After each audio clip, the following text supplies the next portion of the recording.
Hi, I'm Phil, and in today's video, I'm going to put up the case for seniors to make their own robots. So this could be an interesting hobby for you. So let's have a look at what I'm trying to achieve. I'm going to explore whether there's an interest to develop a course and workshop for seniors to make electronic devices using things like a small computer. And the small computer is quite old now. The microprocessor is over 50 years, and you can do a lot of interesting things with it. So besides the computer, um, we'll use electronics and motors to make things, starting off with a name badge, which is really a hello world project to get you going. We'll make a watch and construct a robot. So it'll be done in a number of stages.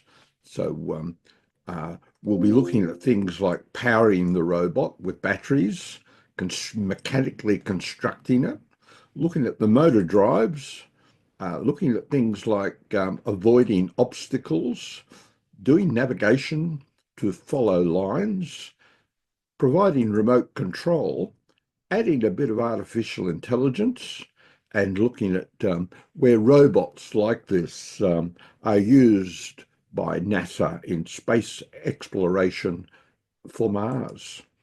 So besides making the robot, you'll be able to reuse the components to do things like make a weather station and monitor the dust levels like PM 2.5 in your environment. You'll be able to also make your own security devices for your house. And everything we'll do will be open source, which means that the complete information on how to construct and even modify your own designs is readily provided. We're going to control the devices. While it's using a microprocessor, we need to do a little bit of simple coding and use electronics like actuators that do things and sensors that can sense the world around us. So we'll be letting seniors explore the options and select the options they want themselves. And there are various pathways for doing this. But it will be important that you can reuse the components that you purchase. I'll provide support for seniors, and the course will only structure around one robot kit, which I'll design. Cost-wise, for example, if you wanted to do a robot kit like this one using the M5 computer base, the typical cost to start off with is around about $74. And that includes a joystick and a couple of sensors for line following and a time of flight sensor to tell you how far away an object is, provides the motor drive and the computer. And there's a few Lego components thrown in. So that should be enough to get you going through the whole course. If you want to do a little bit more and add remote control, the total cost on that would be about double because we'll be using two computers for that. And applications, well, I'm using it for STEM education, and seniors could learn about robots by making and doing and sharing the experience and encouraging their grandkids to take this up as a hobby and discover what they do in STEM education at school. So you'll be a maker, and rather than just buying a robot, you can make it yourself. So you'll be able to learn about mechanical assembly and mainly using Lego parts and a prototype base. And you'll also look at using cables to connect the electronics. So there's no soldering involved. It's just a matter of plugging in the sensors and actuators like push buttons, limit switches, motors, servos, and LEDs uh, into the computer. And we'll be using a simple coding technique called Blocky. It was originally based on Google's Blocky design, and Scratch also introduced it. So it's actually quite useful. Uses graphs and blocks for representing color, representing code, and it uses color for doing that. And if you wanted to go further, you can have a look at translating your blocks into Python code, or even starting with a more advanced language like C++ on the Arduino IDE. But it's all about learning, making, and experimenting by trial and error. And a lot of it will be doing things like calibrating sensors, and most of the work will be spent doing this, and it might at times seem a little bit tedious to get it right. Safety-wise, we'll be looking after our LiPo batteries. Certainly we won't use them outside. And if we want robustness, we have to do a lot more. Our kits are not waterproof, so we'll have to keep the drinks away while we're making the robot. And we're going to try and avoid crashing and dropping. Otherwise, we're going to damage the LiPo batteries.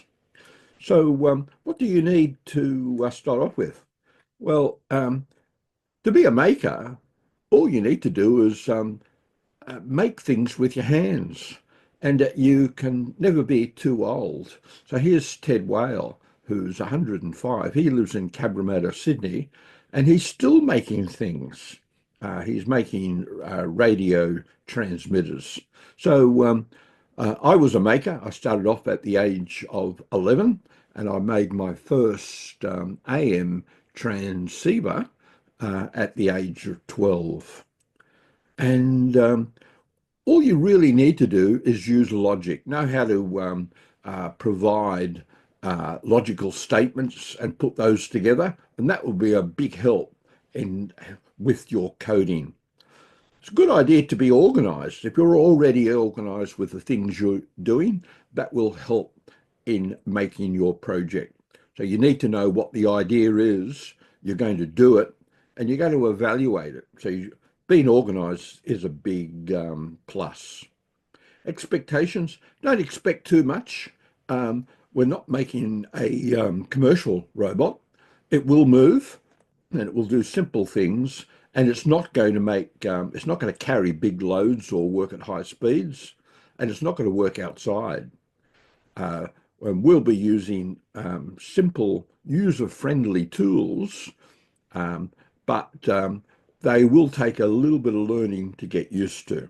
So don't expect to use an app which is similar to the commercial apps. It does require a little bit of extra effort, but you can get there. You have to be willing to and be able to navigate a website and be able to read and follow simple instructions. You'll be learning step by step and learning how to identify the problems. So if you put things in the wrong place, you will develop skills that will allow you to identify what the problem is, and debug it, and fix it. So you'll be doing it in stages, and the stages will be mechanical and electronic assembly, coding, testing, and debugging. And with a bit of luck, you can also add a bit of artificial intelligence to your project. And if you need help, there's plenty of online resources, both in wikis and in blogs. So the fundamentals that we'll be looking at, there'll be a lot of new words introduced into the vocabulary, but we're mainly doing it by doing and making, and putting together very simple Lego models. We'll be reflecting on it stage by stage, and this is called unit testing. So we won't be doing a complicated project to start off with. We'll build everything up stage by stage and learning by our mistakes. Having patience is going to be a big plus. And you'll be introduced a little bit into programming and logic, the type of blocks that are used, the color coding in IDEs, the user interface, and debugging. We'll learn a bit about interfaces from computers to peripherals. We'll look at how we can power it and how we can communicate via Wi-Fi and other devices. Good idea to have a plan, have an aim and a goal that you want to achieve, do a budget on it, and have a development cycle that starts off with getting your objective together, your resources with the hardware and the software, doing the project, building, testing, evaluating, critiquing it, and then you can put it all together with the references that you've discovered on the internet. So what do you need? What are resources? Well, one good way to do it is that Lego has produced quite a number of kits, and these are called Mindstorm kits. The most recent one was EV3, but both of them are now obsolete, and you would have to look at purchasing these over eBay. So as an example, the Mindstorm kit called Mindstorm EV3 from Lego, you can buy. I bought this one about 3 weeks ago. So it was a combined kit, and it was on for a bid of $250. And I was able to get it at $255 plus $50 postage. And it came complete with all the components, and you can use all the material which is online, and there's a lot of resources to help you get going making Mindstorm robots. One way to do it is to actually buy the components from Alliexpress. So you can buy things like the building blocks, the pins, and the wheels. You can buy all these individually, and they're all available from Alliexpress at a lower price. Or you can add to them if you've already got a Lego kit and you want to make a simpler or more interesting model. You can go to Alliexpress to get those. The important frame that we'll be using for frames. And here's an example of one of the frames that we'll be using. Okay, so the motors we'll be using motors that are Lego compatible and a lot cheaper than are normally provided by Lego. And an example of that from Seeed Studio is that is this one here. You can get the more powerful 2 kilogram DC motor, and you can buy 4 of those at a cost of around about $22. So I'd highly recommend that one, or you can go for the cheaper one if you want to. In our course, I'm going to use the M5 stack. And the M5 stack computer I'll be using is called the Atom computer. And it looks like this. So it's got a lot of resources on board, including an accelerometer and magnetometer. And it's got a display, which is very useful for debugging your project. So for a cost around about $17.50, you can $17.50 is a US price. You can add a base to it. So as an example, here is the atomic motion base, which costs an extra, let's have a look, $8.50. You can drive 2 of your motors for your robot, and there's enough power there to drive additional servo motors by just plugging them in. And this also gives you access to 2 extra ports for connecting sensors to your robot. So the course that I'm developing will use both the atom computer and the atomic base drive. And as sensors for line following, um, we can either use the line follower from M5 stack, but this only comes with one sensor, and I don't recommend it. But I do recommend the time of flight, which tells us how far away an object is by using laser beams and looking at the reflected beam for measurement. If you want to build the joystick for remote control, there's a joystick controller from M5 Stack also for that. There are other there are other robot kits available, and if you're doing it for the first time, I don't recommend these. Another alternative is to use the microbit computer. The microbit computer was introduced by the BBC Broadcasting Corporation in the UK, and the kit that I'm recommending that goes along with the microbit comes from Elefreaks, and you buy that with everything you need. It doesn't include the microbit, so you need to buy that separately. And the sort of projects you can do with it, it combines mechanical construction with a computer, which is the microbit, and electronics. So everything other than the microbit is included in the kit. And there's a motor that's connected to the motor controller, and the microbit goes on top of that. So there are all the components. And you can do a complete standalone development of this using the online course from the ELECFREAKS company. So we'll be making a name badge and doing some other projects, but you'll be mainly doing this one on your own. Okay, so there are other components.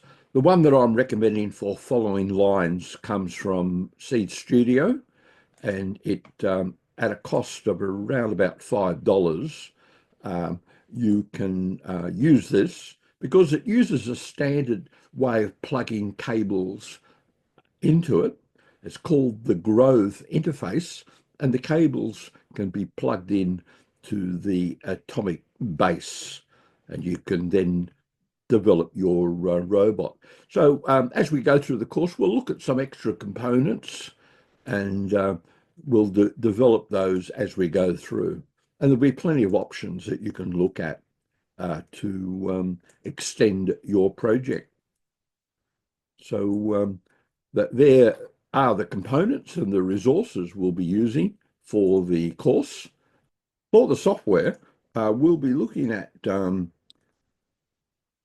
using M5 stack computers, and there will be a couple of prerequisites for that. One will be to download the M5 burner and burn the firmware, and that helps us load our program using the IDE.